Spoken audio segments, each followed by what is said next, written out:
Buenas tardes.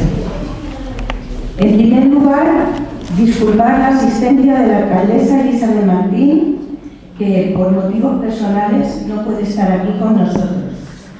Pero en representación del ayuntamiento os acompañamos mi compañera Carmen y yo. Yo soy Mercedes Valle, concejala de Asociaciones y Participación Ciudadana, y es todo un privilegio contar hoy con la presencia del reconocido ginecólogo Damián Gallego y de don José Luis Bernal Salgado, profesor de Literatura Española, catedrático de la Universidad de Extremadura y amigo personal de Damián.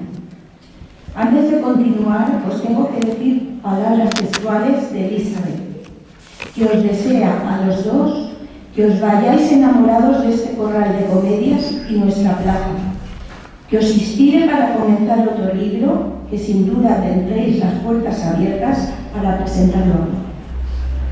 Damián es un gran amante de la medicina, un gran conocedor y experto de la salud femenina a la que ha dedicado toda su vida profesional. Como profesional inquieto, ha sido un gran impulsor de la divulgación sanitaria, tanto desde el punto de vista profesional como desde el punto de vista social.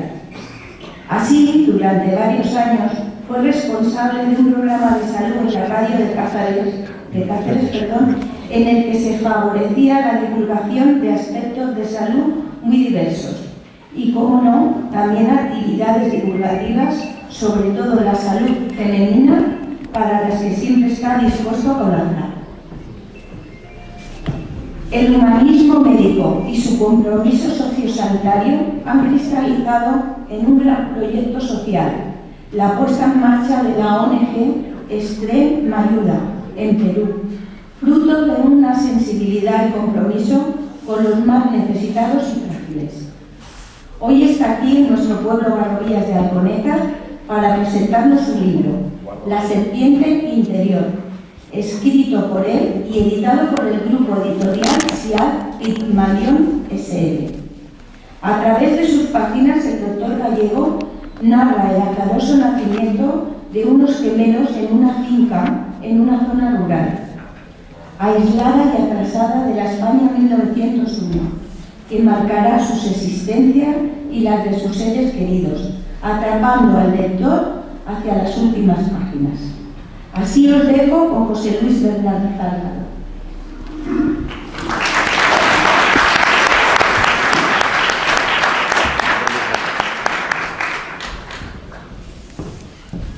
Muy buenas tardes. Querida Mercedes, muchísimas gracias por la bienvenida. Yo creo que lo tenéis fácil, según el deseo de la alcaldesa, a quien darle nuestro más sincero abrazo. Sabíamos que hubiera querido estar aquí hoy, que lo tenéis muy fácil según su deseo, que es el de irnos enamorados de Garrovilla. Y digo que lo tenéis muy fácil porque ya hemos venido enamorados de Garrovilla, y lo que es imposible es que nos desenamoremos de Garrovilla a lo largo de la tarde, ¿no? Es un placer estar aquí, para mí un placer personal e íntimo, como muchos de vosotros sabéis, y sé que para Damián, como luego él dirá, también, porque su trabajo ha alumbrado a Garrovillas en muchos momentos. La literatura, como hablábamos antes,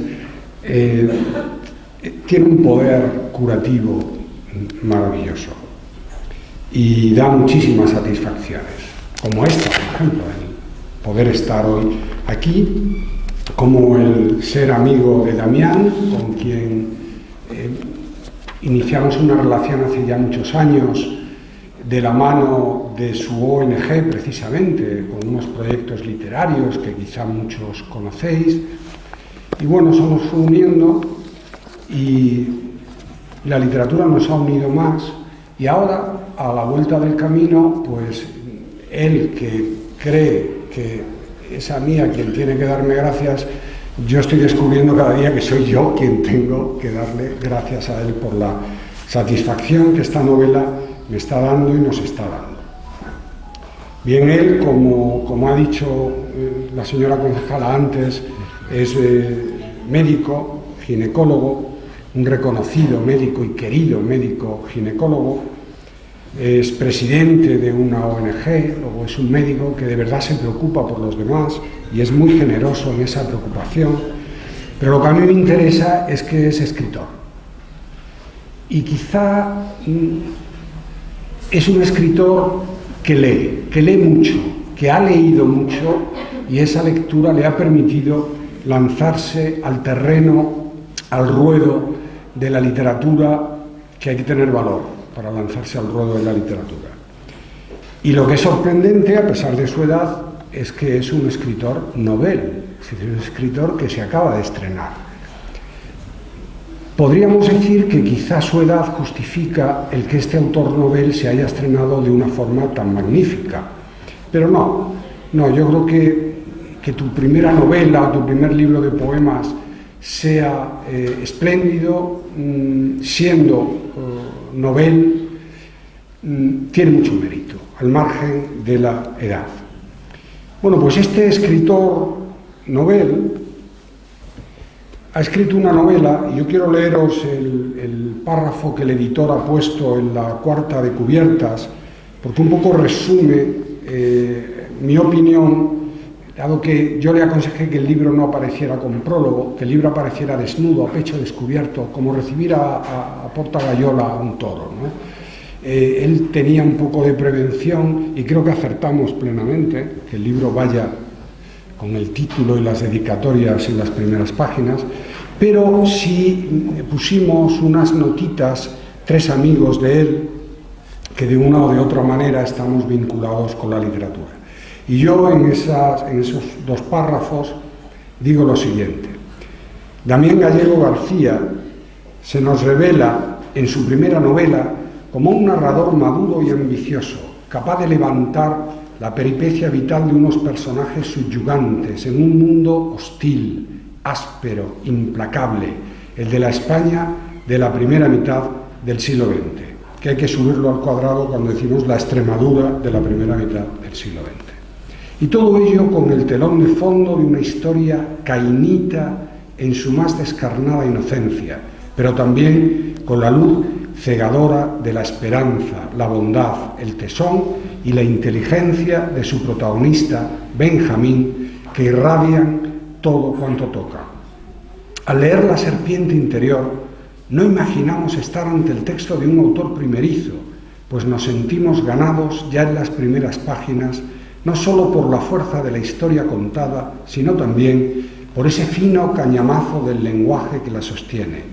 Damián Gallego se nos presenta como un lector curtido en 1000 batallas, enfrentado con respeto pero diligente al reto de escribir, rindiendo con una novela un homenaje emocionado a todas esas mujeres, madres esforzadas, que han tutelado la existencia de niños y hombres para los que nunca fue fácil la aventura de vivir. Bueno, este podría ser un resumen de la novela.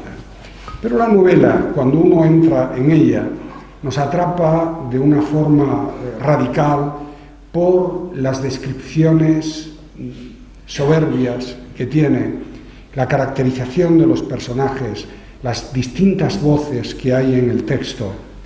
Julián es un magnífico creador de diálogos, por la finura léxica, el rescate de viejas palabras, que no solo justifica la edad que él, y yo también, ya vamos teniendo, ¿no?, sino un mimo y un cuidado del lenguaje que no siempre se ve. Por el tratamiento de un espacio narrativo que no es nada fácil, porque él combina el espacio cercano, que tiene como trasunto su propio pueblo, el de Jaraicejo, ¿no?, de toda esa zona, pero también incorpora Madrid, la metrópoli de aquella época, e incluso hace un traslado del personaje principal a América, a Uruguay, que era un destino muy habitual en aquella época. Almontejo, que es el nombre del pueblo donde se desarrolla fundamentalmente la historia, pertenece, como os decía, a ese entorno trujillano, y es la España más dura, más cruel, la España de los grandes latifundios, del caciquismo de la primera mitad del siglo, ese mundo rural de los cortijos, un mundo implacable. Y él trata este mundo y a los personajes con un realismo soberbio de esa vida dura, con la vida que podían tener las personas humildes que vivían del campo, con los odios y las rivalidades atávicas que venían de generación en generación. La novela, como he dicho antes en el párrafo que he leído, trata el tema tan español, recordad a Machado, del cainismo, de Caín y Abel, que él, conocedor de primera mano de la materia, lo trata en la vida de dos gemelos, que nacen a la vez y sin embargo son como dos estrellas alejadas en el firmamento. Yo le comenté a Damián que después de la primera presentación del libro me había dado cuenta de la lectura actual que tiene este libro. Es una lectura contemporánea, muy viva, del siglo XXI, de la que a lo mejor no nos damos cuenta al leerlo por primera vez. Porque esta es una historia ambientada en las primeras décadas del siglo XX pasado, ¿no? Por ejemplo, el protagonista, Benjamín, es un ser humano con una discapacidad, enfermo. Fijaos lo que ahora esto supone para nosotros, ¿no? Y cómo podemos mirar con perspectiva este problema.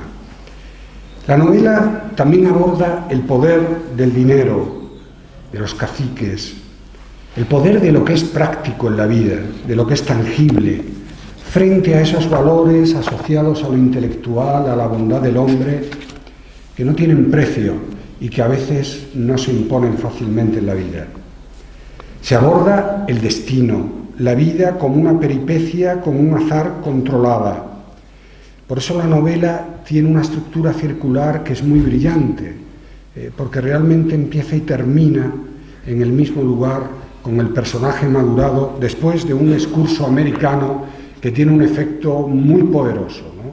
Y que precisamente permite además lo que él llama con acierto en la última parte el tornaviaje, esa palabra tan bonita, ¿no?, que utilizamos para lo que viene de América.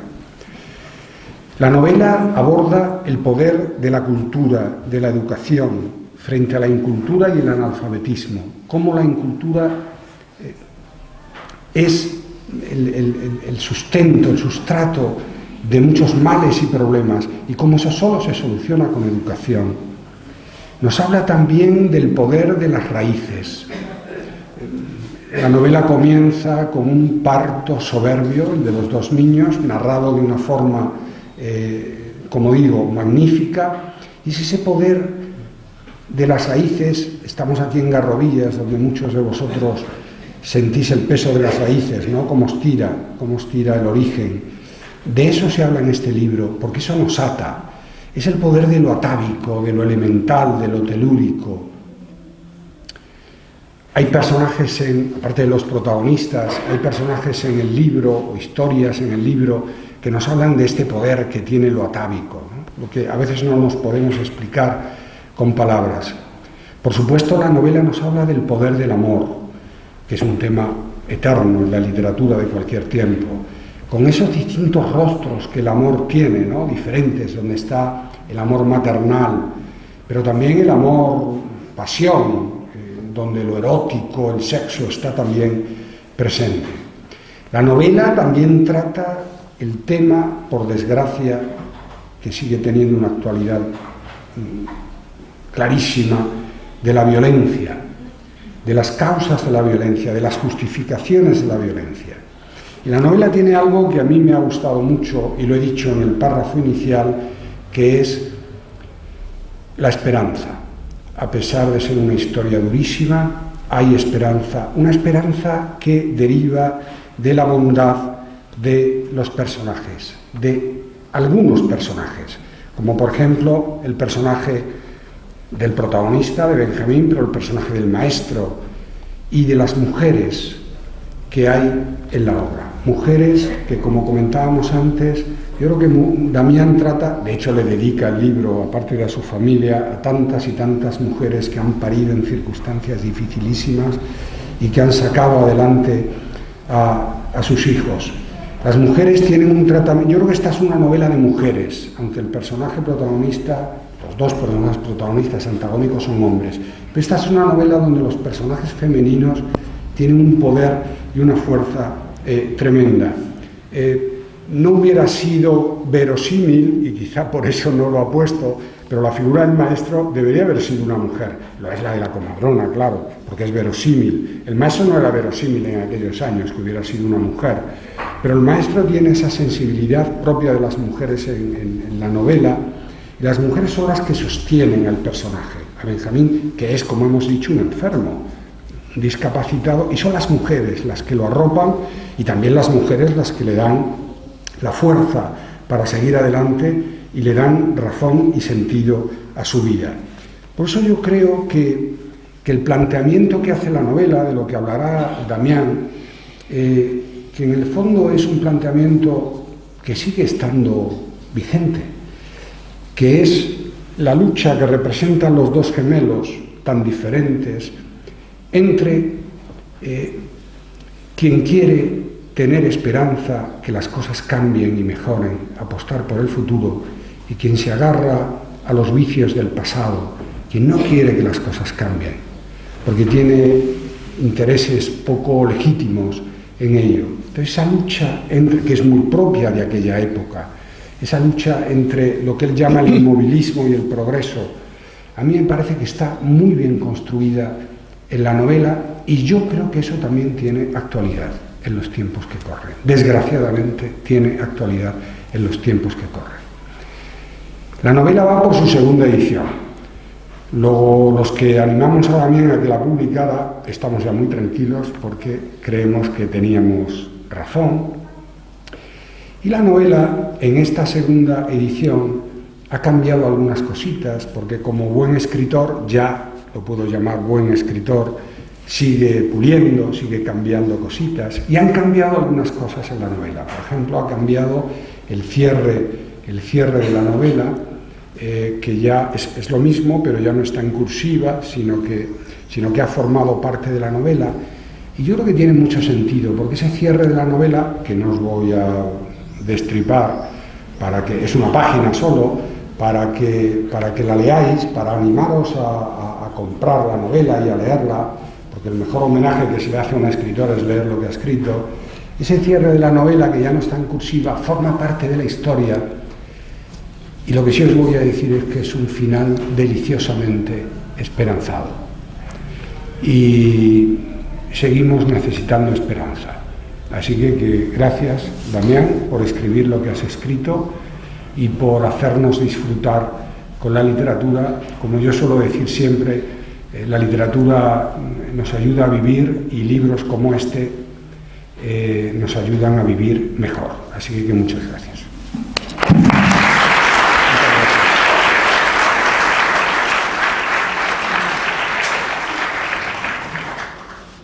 Bueno, buenas tardes. En primer lugar, gracias a las rodillas de Alconétar por esta acogida. Yo de verdad que me siento muy honrado en un marco tan maravilloso. Agradecer a la Corporación Municipal, a su alcaldesa, que no puede estar aquí, por favor, le dais las gracias. Desde luego ha delegado muy bien, está muy bien representada la corporación, gracias de verdad. Y bueno, gracias a todos los que habéis decidido pasar un rato de esta tarde de Dolores tan buena, ¿no?, que para venir a hablar de cultura y, como ha dicho el profesor José Luis Bernal, de algo que intenta que la vida sea un poquito mejor, porque un libro, al fin y al cabo, pretende eso.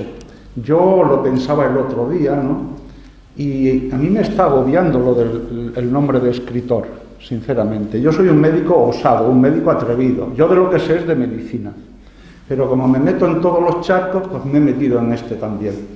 Y bueno, a ver cómo salimos. Parece ser que no nos hemos salpicado. Mucha culpa de que yo me haya metido en el charco, porque yo la intención de escribir la tenía, Pero evidentemente, ¿quién soy yo?, pensaba, y lo iba dejando porque hay mucho respeto ante cualquier libro. Montar una novela y hacerla interesante no es nada fácil. Pero en estas ciudades pequeñas se tiene la suerte de tener amigos de todas las clases, ¿no? Y yo tenía unos buenos amigos escritores, y eso me ha valido mucho, porque yo cuando llevaba 30 o 40 páginas escritas, se las cedí a Malén Álvarez, una amiga escritora deliciosa en su literatura, y me dijo, dice, pues tira para adelante, Damián, a ver qué sale. Y cuando le mandé las 30 o 40 siguientes, me dice, no me mandes más, esto ya tiene cuerpo de novela y tira para adelante, mándamela cuando esté acabada. Y cuando estuvo acabada, yo tengo un gran aprecio, una gran admiración, una gran consideración personal y profesional por José Luis Bernal, y le pasé la novela. Y José Luis, con esa humildad que tienen todos los grandes, me dio una serie de opiniones, porque yo le dije a cara de perro que para alabarme yo no estoy aquí, ¿no? Y entonces pues me hizo una serie de anotaciones que yo vi que, bueno, pues que me venían bien en el cuerpo de la novela, algunos cambios sutiles, este personaje yo no lo veo, está bueno. Y eso fue la parte más dolorosa de la novela, quitar parte de lo que uno ya ha escrito, porque dices, es como cuando podas un árbol, dices, joder, es que esta rama, lo bonita que está, pero hay que quitarla por el bien del árbol, ¿no? Pero claro, luego ves que los que saben, saben, y el de literatura, el que sabe es él, yo no sé, él sí sabe. Y entonces, pues me ha venido bien. Entonces, lo primero, de verdad, con toda humildad, yo no pensaba que una novela que yo escribiera se iba a editar, os lo digo sinceramente, y mucho menos que iba a ir por una segunda edición y que iba a gustar. Entonces, a mí esto me honra y evidentemente me alegra, pero también me está pasando un poquito ya de presión, porque dice, bueno, ¿y ahora qué escribo yo después de esto? Claro, ya has creado unas expectativas y dices, pero bueno, bien está, yo creo que mejor eso que no ser un fracasado.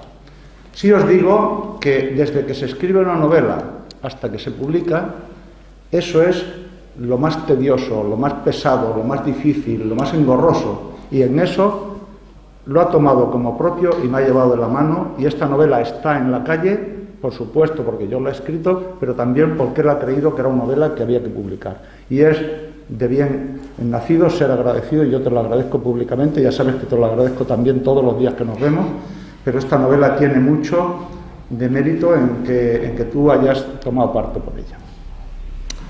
¿Qué os puedo decir del libro? A mí me gustaría que fuera un libro que os gustara, ¿no?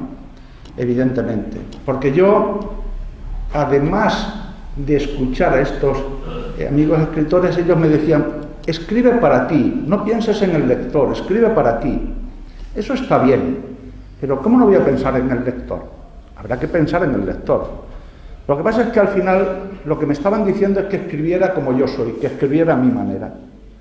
Y bueno, pues yo he escrito una novela que es ficción, no es nada ni mi vida, ni nada parecido a mi vida, pero evidentemente tiene mucho de mi vida, sobre todo tiene el lugar donde se desarrolla.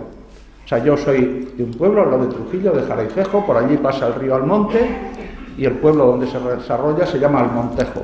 Y yo he segado y he trillado y he arado con mi padre, porque mi padre era agricultor, incluso haciendo la carrera me ha tocado arrimar el hombro, y entonces a mí no me tienen que contar lo que pican los rastrojos, ni cómo son las encinas, ni el calor que hace en el verano, ni cuando coges los haces para echarlos al tractor lo que pesan cuando eres niño, y todas esas cosas, porque las he vivido.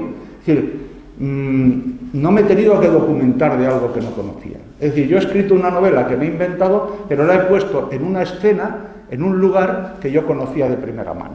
Y por eso me decía, dice, tu novela trasciende y es muy importante, sobre todo en la primera parte, porque es muy sincera, es muy... Bueno, eso lo tenía fácil.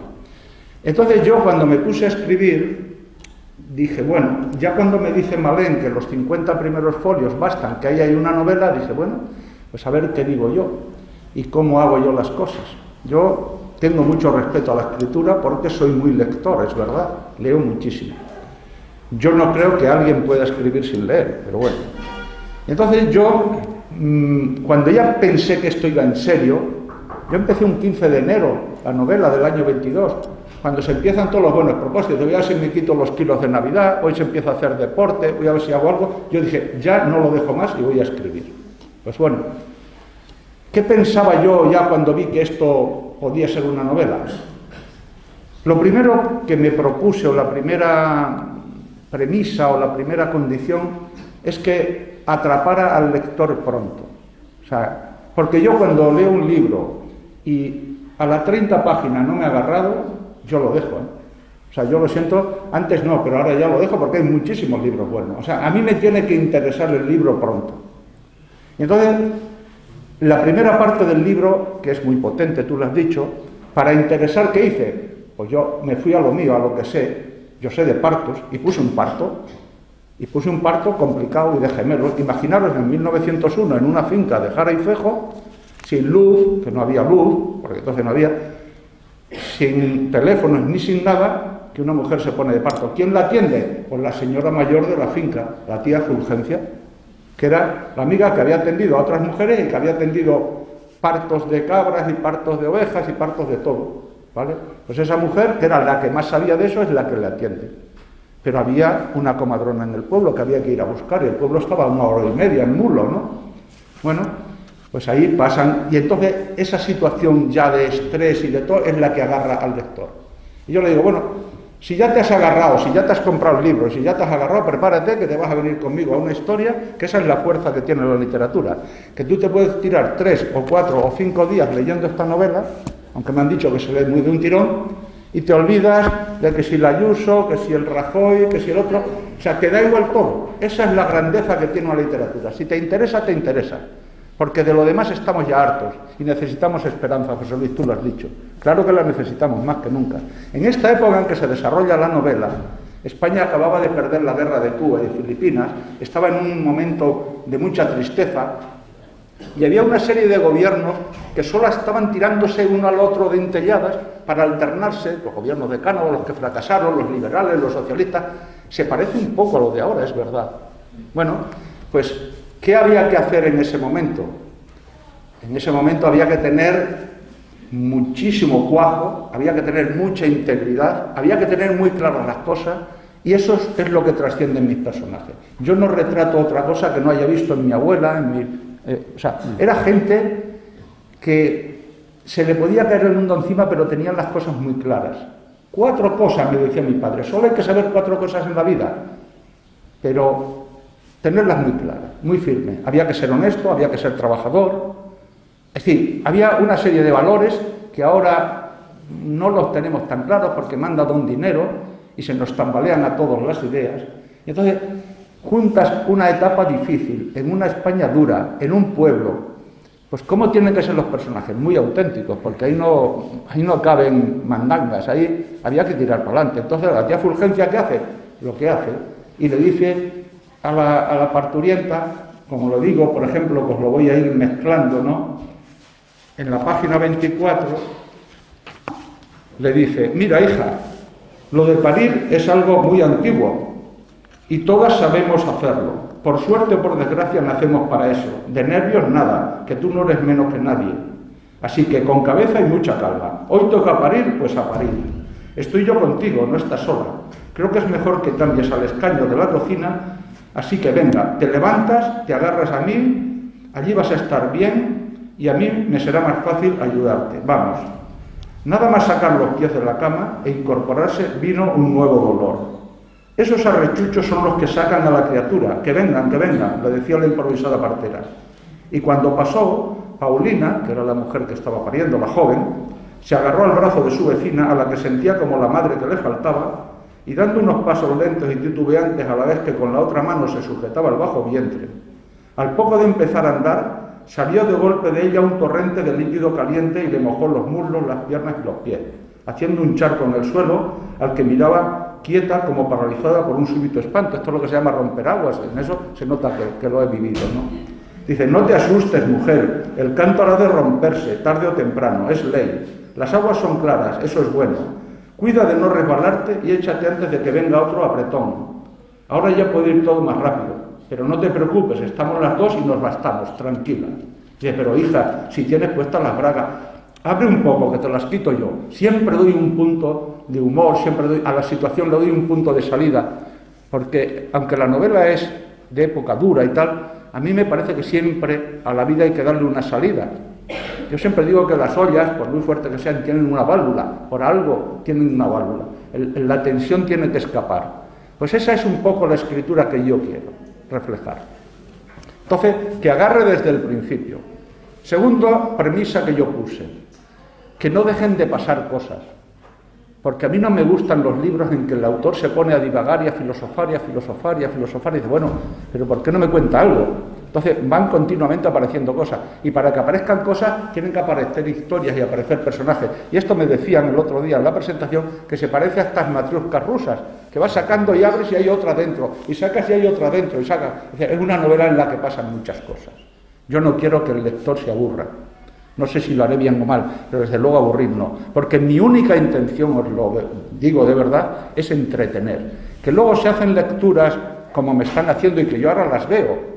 Que sí, que hay un mensaje ahí, e incluso me decían, hasta de feminismo en algunas mujeres. Luego leeremos algún pasaje. Pero yo no escribía con la intención ni de adoctrinar, ni de mandar mensajes. Yo no soy un escritor, de verdad. Soy un autor que ha escrito, pero yo no me siento con la fuerza ni con el cuajo que hay que tener para aconsejar, para adoctrinar, para... Entonces, yo lo que quiero es que la gente se lo pase bien leyendo el libro, y ya está, y que se olvide de las demás cosas, que ya tenemos bastante. Y la tercera premisa que yo puse es que el desenlace ocurra al final.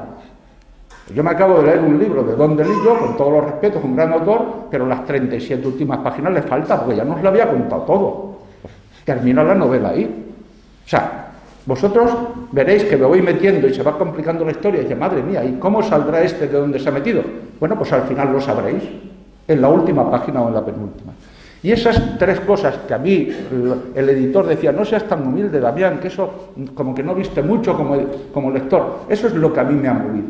Yo soy una persona sencilla, yo vivo la vida con naturalidad, aquí hay mucha gente que me conoce y saben cómo soy, yo no me las doy de nada, entonces yo no puedo escribir, porque si yo me hubiera puesto a escribir para gente culta, hubiera escrito tonterías y no estaríamos aquí porque la novela no hubiera gustado.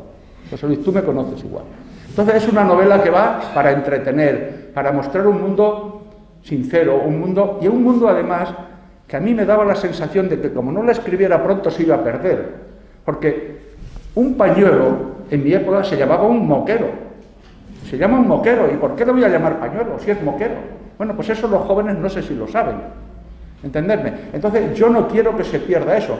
Y para bien o para mal, lo que se escribe ahí queda. Y ahí vais a ver mucho de lo que hayáis vivido en los pueblos hace 50, 60, 70 años los que los tenéis. Y lo que os hayan contado vuestros abuelos. Entonces es una novela que lo que pretende es transmitiros cómo era la vida a principio de siglo. Hay un trasfondo que has leído muy bien y que has, claro, y muchos más, pero que has manifestado muy bien, y es la gente que como había habido tantos cambios y no siempre para bien, decía, virgencita, virgencita, que me quede como esté, yo no quiero que cambie nada. Y por lo menos los que estaban en la finca de la Carrascosa, que es donde se desarrolla eso, pues tenían algo de pan, tenían comida, tenían una matanza para unos cuantos, tenían una casa, no nos llueve encima, lo digo ahí, pero evidentemente así no se podía seguir, había mucho atraso. Entonces no se emigraba a Madrid o a Barcelona o a San Sebastián, porque todavía el desarrollo de España no había venido. Entonces los que querían emigrar tenían que emigrar a América, a Argentina, a México, a Uruguay, y entonces, claro, era un salto mucho más grande, ¿no? Pero siempre había alguien que tenía las ganas de mejorar y sobre todo alguien que les metía el gusanillo, y ese alguien fue el maestro. Yo os voy a confesar que yo tenía que escribir sobre un maestro bueno y un maestro que quisiera progreso y que quisiera, porque yo he sido médico y he salido de mi pueblo por el maestro que hubo, don Julián. Yo con 10 años me trajeron interno al San Antonio, donde compartimos colegio, otra connivencia que hemos tenido. Pero me trajeron porque el maestro se empeñó en presentarme una beca que me la dieron y estudié con beca y luego en Salamanca. Pero mi padre con el maestro se la estuvo tiesa, pues mi padre lo que quería es que yo trabajara en el campo y que tuviéramos un poco más de apoyo para él, porque él tenía la intención de comprarse un tractor y de que aquello fuera más de lo que era. Pero el maestro vio que yo debería de salir. Es que esa cabecita, yo lo de la cabecita, yo me la tocaba y digo, pues si no la tengo tan pequeña, es que esa cabecita da para más. Bueno, Y mi padre no quería, y mi padre era un testarudo, tenía las ideas muy claras, muy bueno, pero con las ideas muy claras y muy firmes. ¿Y sabéis quién por detrás le comió, como decimos ahora, la oreja? Mi madre. Porque dicen, detrás de todo un hombre hay una mujer. No, delante. De detrás nada, delante. Porque mi madre fue la que decía, Paco, que cuando te lo dice por algo será. Paco, que salir a estudiar tampoco es tan malo. Y fue la que le fue comiendo la moral. Ese maestro, que yo le agradezco mucho que se preocupara, ya no vive el hombre, pero sus hijos que han estado en alguna presentación hasta lloraban cuando yo hablaba de él. Ese maestro hizo mucho bien al pueblo, porque hizo que mucha gente saliera del atraso, porque aquello era lo que había, ¿vale? Y había que conservarlo, pero evidentemente él sabía que la gente se merecía algo mejor. Entonces, quizá uno de los fondos de esta novela es esa lucha entre que no movamos mucho lo que hay, no sea que empeoremos, que luego empeoró en la guerra civil, por supuesto, tristemente, pero entonces todavía no hablábamos de eso, y los que querían dar un salto. Y entonces, esa lucha es muy complicada. Yo no sé, yo creo que sí, que es una de las cosas que mejor me ha salido, porque tampoco me la he tenido que inventar, porque yo sabía quiénes estaban a favor y quiénes en contra, y razones para una de las posturas y para la otra había, o sea, razones había. Aquí no hay malos o buenos. En la novela los malos son malos, los buenos son buenos, pero al final te quedas con que dices, bueno, ¿y por qué no tenían razón los que no cambiaran? Entonces, ese homenaje al maestro, y de hecho yo luego he sido médico, pero cuando tuve que decidir si hacer medicina o magisterio, se me tambalearon mucho las ideas. Yo no sabía qué hacer, porque me parecen dos profesiones muy importantes. De acuerdo que curar es importante, pero ¿y educar? Y parte de lo mal que nos va en la sociedad hoy día es por lo poco que consideramos a los docentes. Y porque cuando a mí me daban un garnatón en la escuela, que me las daba don Julián, me ganaba otro luego en casa. Y yo sé que eso hoy día no viste, pero lo que no puede ser es que te vayas contra el docente o contra el maestro. ¿Entiendes? Entonces, esa vida y esa autenticidad es la que yo he querido transmitir en mi novela. No sé luego ya cómo lo habré hecho, porque literariamente, José Luis, vosotros, bueno, muy mal no estará cuando se ha vendido bien, pero ahí ya no me atrevo yo a decir. Yo lo que voy es a leeros algunos pasajes de la novela para que veáis cómo está desarrollada. Hay muchos matices, hay mujeres, es verdad que es una novela de mujeres, me lo decían el otro día, además me echó un piropo una mujer docente de la universidad. Me dice, doctor, he leído su novela y trata usted una novela a las mujeres tan bien como en la consulta. Digo, pues entonces las debo de tratar muy bien, porque yo me esmero todo lo que puedo por tratar bien a mis pacientes. Dice, no, en la novela también, porque me parece que las mujeres son el motor de una sociedad en aquellos tiempos, ahora y siempre. Porque detrás de muchas decisiones que en teoría tomaban los hombres entonces estaban las mujeres. En mi caso, desde luego, era así. Y hay un personaje que brilla sobre los demás, que es la tía Fulgencia, que es una mujer viuda, con 3 hijos, pero que tiene mucho, como decían en mi pueblo, tiene mucho conocimiento esta mujer. O sea, conocimiento no de conocer, sino de mucho conocimiento. Lo hacía todo muy bien, ella mediaba siempre, ella terciaba, ella era la que atendía el parto, pero ella la vais a ver luego cuando alguna de las niñas ya se deciden a irse a Madrid. Veréis lo que les dice, que luego os lo voy a leer. Entonces, eso es un poco lo que yo quiero transmitir. Para que veamos el lugar o el momento o el sitio donde nos desarrollamos, si te parece, José Luis, hacemos alguna lectura, ¿te parece? Sí, sí. Vale. Pues mirad, en la página 19 empiezo y digo...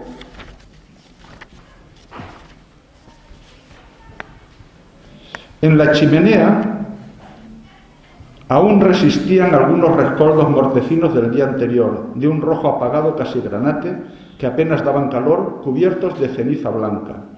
Los removió con la tenaza y puso encima algo de retama seca y taramas finas, las taramas, que todos no, acercándose para soplar, y en nada las pequeñas llamas brotaron entre el humo y la nube de pavesa, y las cosas empezaron a tomar forma. Vivían en una casa modesta, con las tejas apoyadas en un techo de palos, escoba y pajizo, con 2 habitaciones, una para dormir y la otra para todo lo demás.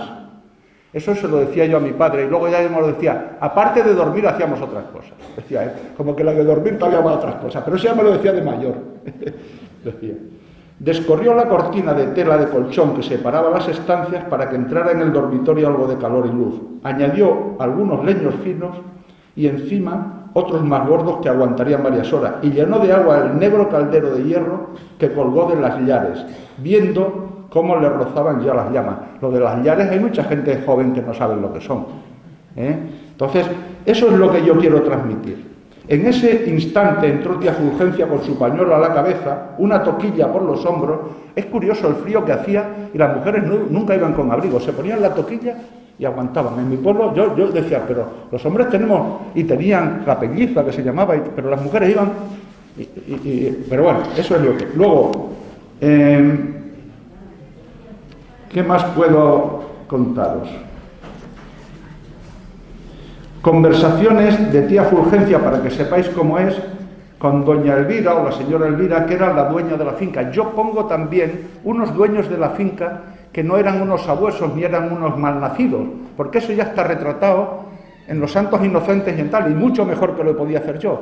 ¿Y por qué pongo yo una finca donde daba gusto estar? Porque yo en mi pueblo vi que había una finca que se llamaba San Blas, que daba gusto estar, porque eran unos buenos dueños, y tenían a un buen guarda, y también aparece un buen guarda, que es tío Saturnino, ¿entendéis?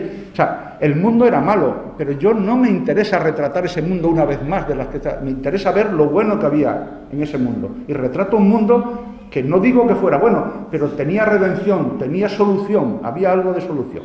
Y entonces, en la página 54 creo, para que veáis cómo una mujer que no tenía cultura se enfrentaba, entre comillas, porque no era enfrentarse, era lista, sabía que no se tenía que enfrentar, pero decía lo que le quería decir a la mujer. Decía,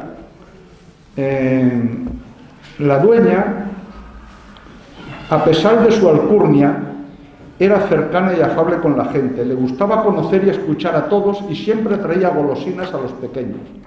Aunque participaba en las decisiones importantes con su marido, se sentía más cómoda con Fulgencia, su impagable gobernanta, a la que siempre quería tener cerca y en la que se apoyaba para saber los problemas de la familia, sobre todo de las mujeres y de los niños. No nos podemos meter en su vida, tiene razón mi marido, pero yo no voy a consentir que algo gordo pase a alguien en la Carrascosa sin enterarme. Tú no me ocultes nada. Y le contesta a tía Fulgencia, señora, como usted diga, pero hay cosas que no se solucionan desde fuera, sino en la casa o incluso en la alcoba. A veces dan ganas de dar una ayuda, pero para mí, que es más importante, sabiendo cómo son, darles un consejo y luego que se lo metan en la cabeza. La ignorancia hace tanto daño como la necesidad. Lo que yo le diga, con perdón. Dice, bien, de acuerdo, pero tú que conoces a la gente, sabes que cuentas con mi permiso para echar una mano a quien lo necesite. ¿Cómo? Y cuando lo veas conveniente. Solo has de pedírselo a tío Saturnino, y él tiene orden mía de dártelo, opine lo que opine. Dice, gracias señora, pero eso es delicado. Yo no mando tanto como él. ¿Según en qué, Fulgencia? ¿Te ha creado algún problema? Dice, no, ni creo que me llegue a ello, pero es un hombre y yo una mujer. El reparto de papeles que había entonces. Y no están bien vistas ciertas cosas. Además, y esto ya es un suponer que yo le digo, él tiene su mujer, pero se pasa aquí mucho tiempo y duerme aquí varios días, y yo soy viuda, tengo que cuidarme mucho. Aunque pase de los 50, no faltaba más. Dice, pero ¿has visto algo extraño en él? ¿No habrá? Dice, no, pero no quiero dar pie a tontunas. Me llevo bien con él, pero si yo estoy en la casona y entra él, yo me salgo. Y si él está dentro, yo me quedo fuera. No quiero habladuría, es que, perdone si soy bruta, que lo soy, pero el burro siempre piensa en la cebada. Entonces, mirar como ella, la otra le dice, no, usted dirá lo que quiera, pero déjeme que yo ayude, que yo sabré lo que tengo que hacer. Ella se manifiesta ante la dueña de la finca como sabedora ¿de qué? Del sabor popular y de conocer a su gente. Pero claro, hay una bondad por parte de la dueña de la finca, que está interesada. Luego, la figura del maestro es muy importante porque él les hace ver, él viene de Madrid con todas sus enseñanzas aprendidas en la escuela normal, que se seguía llamando entonces y se sigue llamando, ¿no? Y se le caen todos los palos del sombraje nada más que llega allí, porque claro, si es que no tenían ni un triste encerado casi. Y entonces él les tiene que hacer ver a esa gente que es bueno salir. Y dice, Sabía que tenía, igual que todo, en la página 89, igual que todo herrero ama a su yunque, todo maestro se encariña con su aula. Y eso le ocurría a don Esteban. Estaba decidido a volcarse con esos niños y poner todo el empeño para que antes de que abandonaran la escuela, como mucho a los 12 años, hubieran aprendido lo máximo posible, sobre todo a ser buenas personas.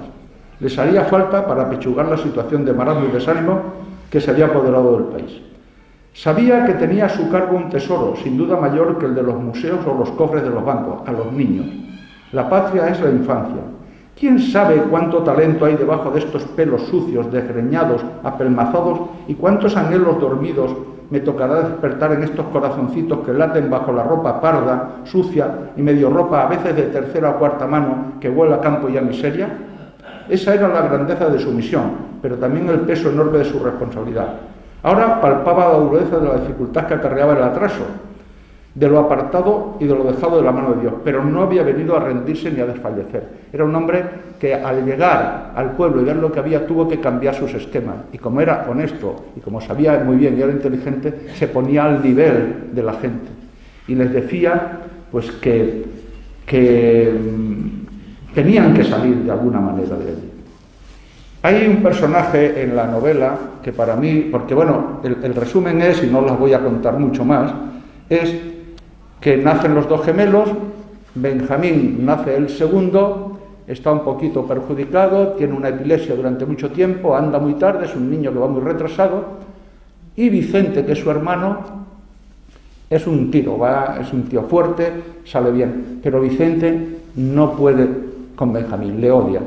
Es lo de Caín y Abel, o lo de Rómulo y Remo. Y dicen, ¿y por qué has escrito sobre el odio?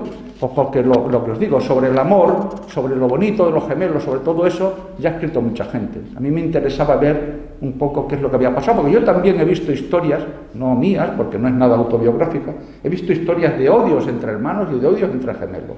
Entonces, es un tema complicado, pero yo creo que sale airoso en la novela. Sale bastante airoso porque sobre todo Benjamín es un personaje generosísimo en eso, es muy bueno, ¿no? Él luego ya va mejorando. Y entonces, de quien más se apoya a la madre para criarlos es de la tía Fulgencia, que hasta que ellos logra que vayan a la escuela del pueblo, es la que realmente le dice cómo hay que enfocarlos, cómo hay que hacerlo, y lo hace de una forma muy inteligente. Otro de los aspectos que tiene la novela es el de las mujeres. Aparecen unas mujeres que por una serie de circunstancias están subyugadas, esclavizadas, vejadas y lo siguiente, violadas y todo por unos ricachones, ahí sí soy implacable, del pueblo, ¿no? Y entonces una de las mujeres es gitana y tiene a su hija, que he oído que tenías una academia de baile. Bueno, pues esta mujer gitana, que yo no sé por qué me la inventé, porque es cierto, yo le oía a los autores, dice, tú ponte a escribir, que luego los personajes te van diciendo, y yo decía, pero este pedante, los personajes me van a decir nada. Es verdad, ese personaje cuando yo empecé la novela no estaba ahí, y luego me salió y me puse con ella. Pues esa gitana, en algún momento, a pesar de todo su desgarro que tiene con tal, le sale su duende, que para el baile sabes que es fundamental, Mercedes. Si no hay duende, no hay nada. No hay nada. Y su hija, le dice, es que eres medio paya. Su hija, que no tenía tanto duende, claro, le da como miedo. Mirad cómo la hija describe a la madre. Yo cometo creo que es una imprudencia siendo escritor novel, y es, en mi primer libro, escribir sin puntos y comas. Pero cuando yo tengo que contar algo que al lector quiero que le llegue, y que había noches de estas que me decía Pilar, y no acabas, y yo seguía escribiendo, y venga y tal, pues es que me salían las cosas, tenía como la musa esta ahí, te viene, ¿no? Y yo quería escribir tan rápido, pero que no se parara el lector incluso, que me siguiera con esa idea que yo tenía.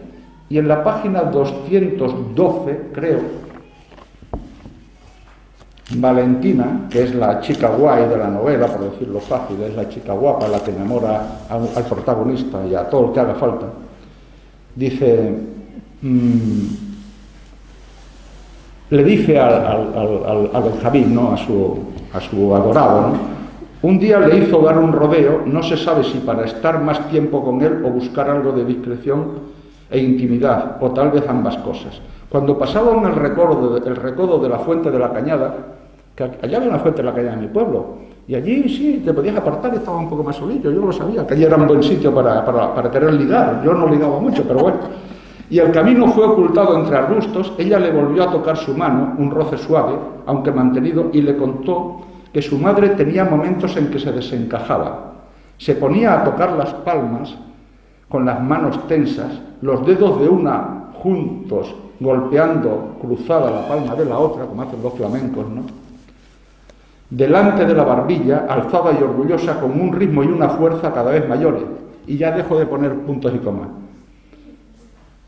Y tarareando un ailerelelele, ailerelelá, una gitanilla que cautiva está, ailerelelele, ailerelelá, esta gitanilla se echará a volar, y lo repetía, y cada vez más deprisa y más fuerte, y otra vez, y mirando al suelo, y después al cielo, y con el pelo ahora dedicando el viento, y ahora cubriendo su cara, y ahora dejándola al aire, y zapateando sin parar, y con los brazos arriba como si cogiera membrillo, y con las cejas arrugadas, y con los brazos abajo, y con los ojos desencajados, y como fuera de sí, sudando hasta que, como en un espasmo final, se paraba de golpe con un olé y se quedaba quieta como una estatua, sudando, mirándola.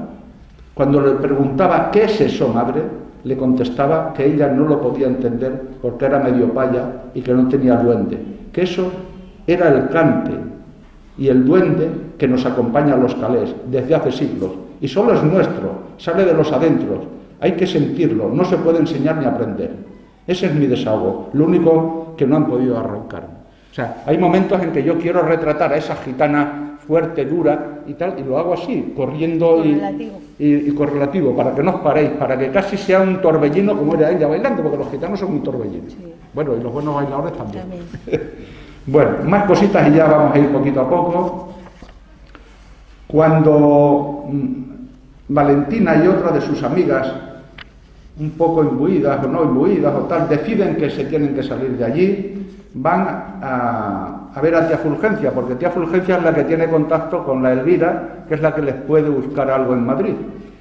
Y la Elvira las recibe, y veréis en la página 262 la sapiencia de tía Fulgencia.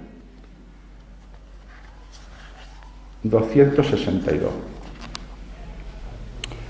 Dice, o sea, que peluquería y corte y confección. Muy bien, muy bien. Son dos formas de ganarse la vida muy buenas, muy diferentes y menos duras que esto. Hacéis bien, hacéis bien. Les prometió que hablaría con doña Elvira, que vendría en pocos días, que contaran con que ella pondría de su parte, pero que ellas tendrían que poner la suya. Y les dice, la gente se cree que basta con pensar las cosas y ya está, pero no es así. ¿Las vacas dan leche? Pues no, señor, las vacas no dan leche. Las vacas comen igual que todo bicho viviente y hay que sacarlas todos los días al campo, sea fiesta o no, llueva o haga sol. Y si escasea la hierba, hay que echarle heno, que hemos segado y guardado en verano. Y después las vacas cagan, unas moñigas enormes que huelen mal y que hay que limpiar, y paren, y hay que procurar estar en el parto, sea de día o de noche, para que no se malogre el ternero. Y cuando tienen las ubres llenas, ahí está la leche, pero todavía queda ordeñarlas para sacársela. Las vacas tienen leche, eso sí, pero no la dan. Lleva mucho esfuerzo conseguirla, que os quede claro, mocitas. O sea, esa es la sapiencia y esa es la verdadera honradez de la tía Fulgencia. ¿Y qué hablamos de lo del feminismo? Que me dice la otra señora, dice, en su novela hay feminismo. Y digo, pues de verdad que no tenía yo mucha idea de... Y terminamos quizá con esto, y luego si alguien la ha leído y me quiere preguntar algo, tú quieres hacer alguna observación. Es una novela costumbrista, pero que no me gusta que se pierda en el costumbrismo solo, porque transmite valores. Eso lo dice tía Fulgencia de una forma muy costumbrista, pero fijaros el canto al esfuerzo que hace tía Fulgencia en eso. Otra cosa que hoy día está poco de moda. Los que sois docentes lo veis a diario. Ya os gustaría que los alumnos entendieran que las vacas no dan leche, ¿verdad? Y que las cosas no llegan por ciencia infusa. Bueno, pues vamos a terminar lo que yo creo que puede más o menos manifestar una novela en la página 256. En los pueblos, supongo que aquí, porque mi pueblo este es mucho más bonito que mi pueblo, pero habrá resolanos, que decíamos, se salen las mujeres al resolano, y se salían a coser y a hacer los ajuares, y hacer algunos de los manteles y cosas de lagartera, que se dice lagartera, las hacían en mi pueblo para ganarse la vida. Pues bueno, las mujeres en el resolano, yo de vez en cuando me asomaría alguna vez y yo las oía hablar, y con ese gracejo y esa sorna que tenían,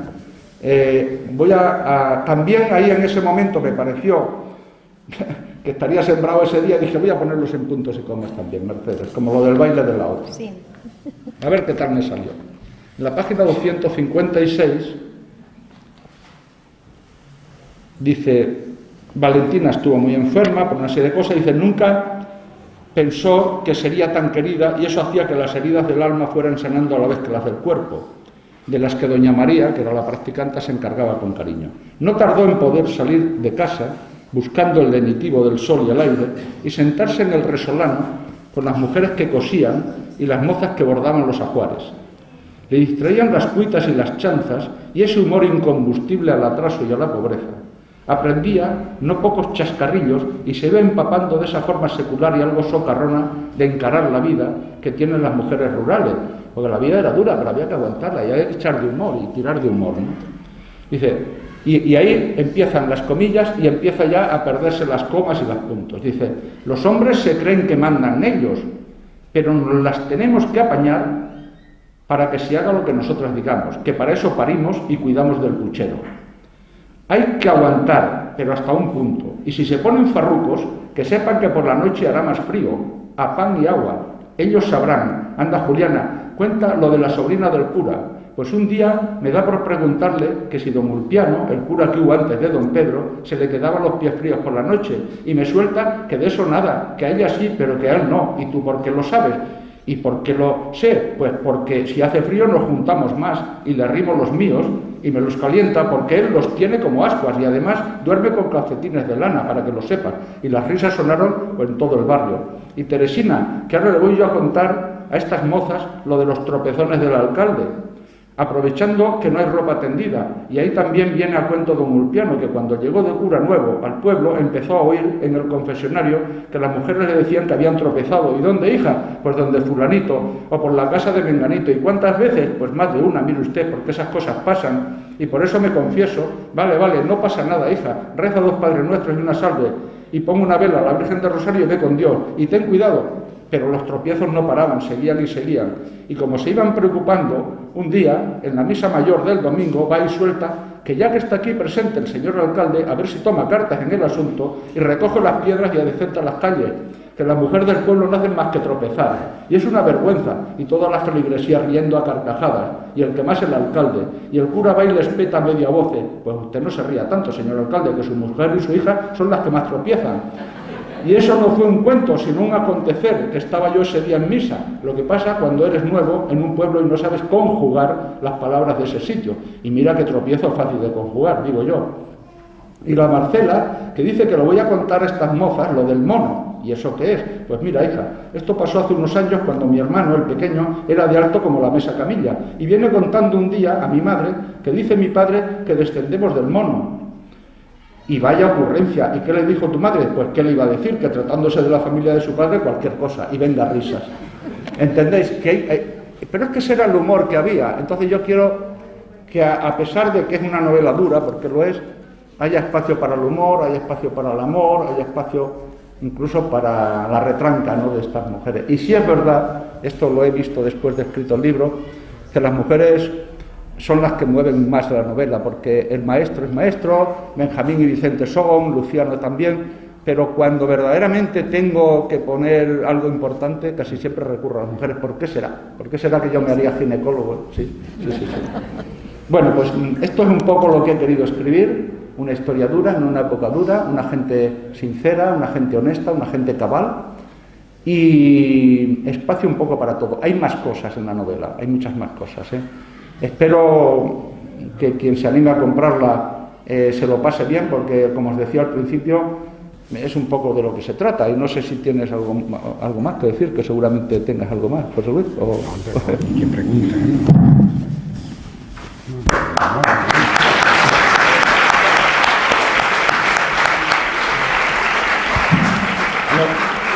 Lo que no os voy a contar, que ya os he contado bastante, es el título, el porqué del título, pero lo vais a ver casi al final, pero lo vais a saber también. Sí, se entiende bien. Es contarle que no se le aplauda, ha hecho un final de alto, ¿verdad? Así como...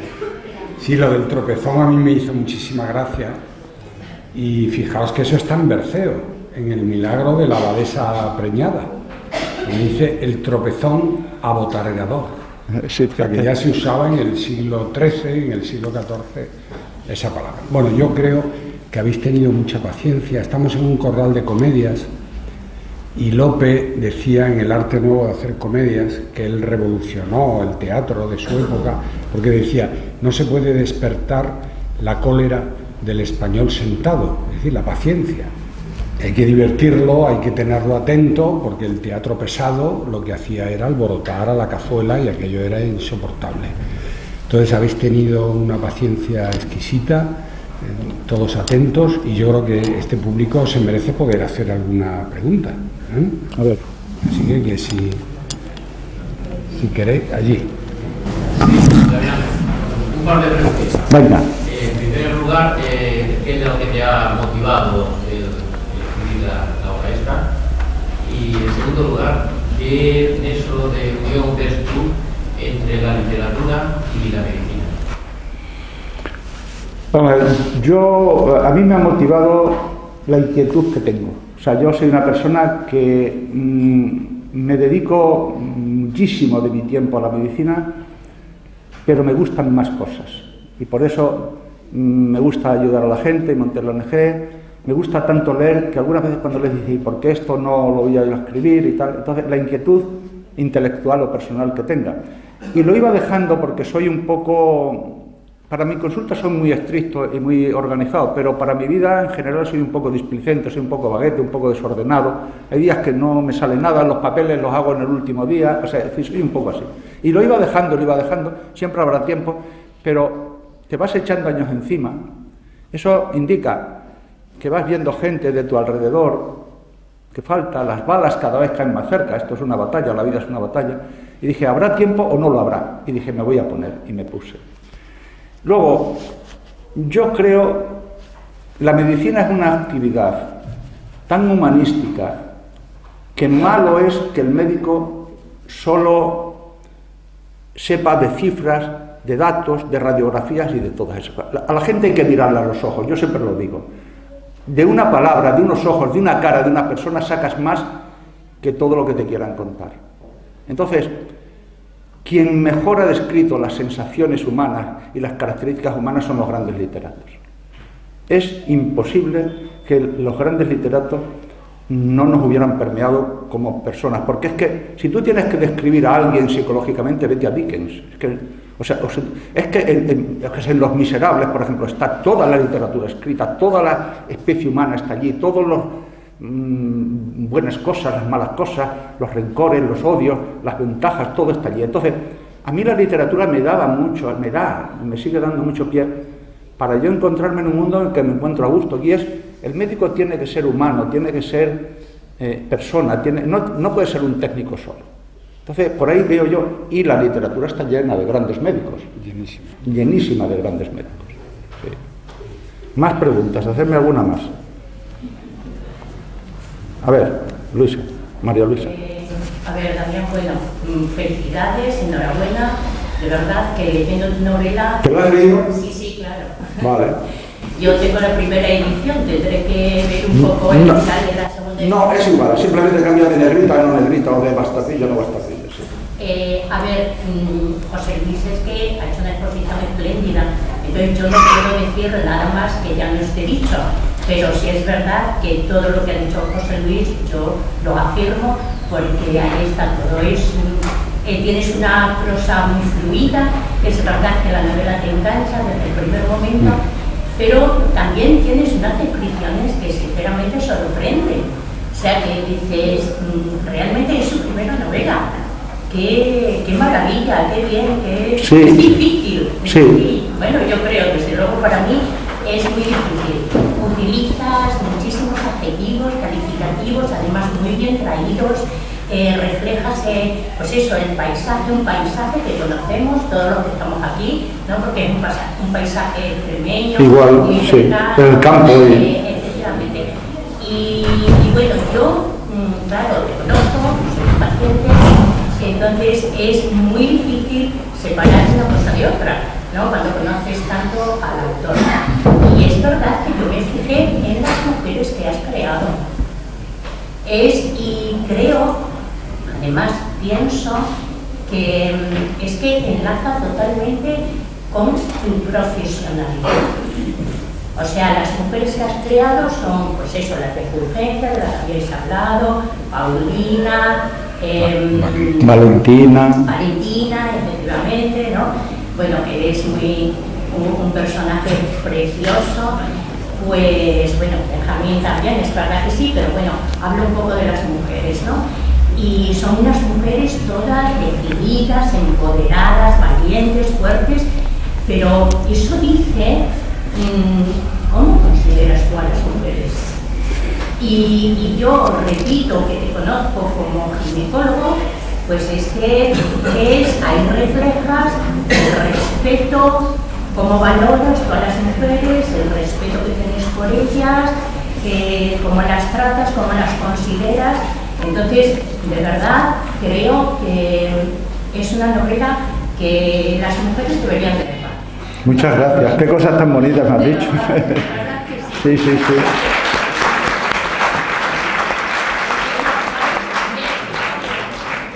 A mí eso me ha sorprendido. Y bueno, luego una pregunta para cuando la segunda.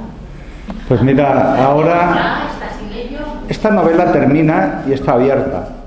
Esta novela está abierta. Sí. Perfectamente abierta. Tampoco lo pretendía, pero podía hacerse. No me gustan mucho las sagas, os lo digo, no me gustan mucho las sagas, aunque las hay muy buenas. Hace poco hemos hablado de Cercas, ¿verdad? De la Terra Alta, ¿no? Pero no lo sé, lo que pasa es que yo es que ahora estoy como la Pantoja, para allá y para acá, presentando a... Entonces, no tengo la cabeza como para... Pero habrá más, porque... Vamos, a mí me ha pasado con la literatura, os lo tengo que decir, me lo he pasado genial escribiendo, pero muy bien, he disfrutado mucho. ¿Por qué salen los personajes? Porque me lo he pasado bien y porque he puesto pasión, como casi todo lo que hago. Si yo, todo lo que he hecho en la vida ha sido porque creía que lo tenía que hacer y porque había que ir y a saco, a por ello, en la profesión y en todo. Y todo lo que he hecho mezquinamente pensando que esto es caro, es barato, me ha salido mal. Entonces, en esto he jugado como yo soy y punto. Porque hay otra gente que me dice, es que se ve tu forma de ser en la novela, ¿no? Entonces, a mí me ha pasado con la novela lo que me pasó con Italia. Yo llegué a Italia de 50 y tantos años y dije, qué bonito, pero qué faena no haber venido antes. Ahora me da pena no haber escrito antes. Pero bueno, las cosas caen, la fruta madura cuando madura y esto ha caído así. El otro día me preguntaban, ¿y dónde estaba la mujer que me dijo lo de... Y dije, ¿dónde estabas, Damián, que no estabas escribiendo? Y digo, pues yo estaba a mis mujeres, a mis cosas, a mis libros, a mis asuntos. Yo no sé. Bueno, a lo mejor, si me hubiera puesto antes no lo había hecho igual de bien.